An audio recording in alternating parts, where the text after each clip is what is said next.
Sema kwa redio zenu, mimi sina shida na jamii. Nyinyi mmeumia kama Wakenya wengine. Si mmeumia?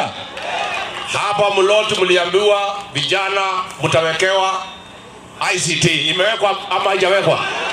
Ni uongo si uongo? Sasa hii maneno ya uongo ndio ilifanya mimi nikakosana na Ruto.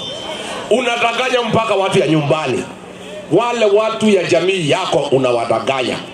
Mambo ya damu mliambiwa hapa mtajengewa. Iko barabara iko. Sasa nyinyi Singapore mtapika namna gani na hakuna barabara? Ni uongo si uongo? Hii maneno ya uongo ndio tumekasirika. Tena hii maneno ya shamba ya Angata, si ndio?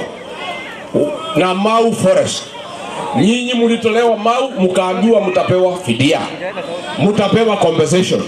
Sasa rais ako miaka 4, umuhula yake inaendelea kukuisha. Sasa mtapewa fidia siku gani?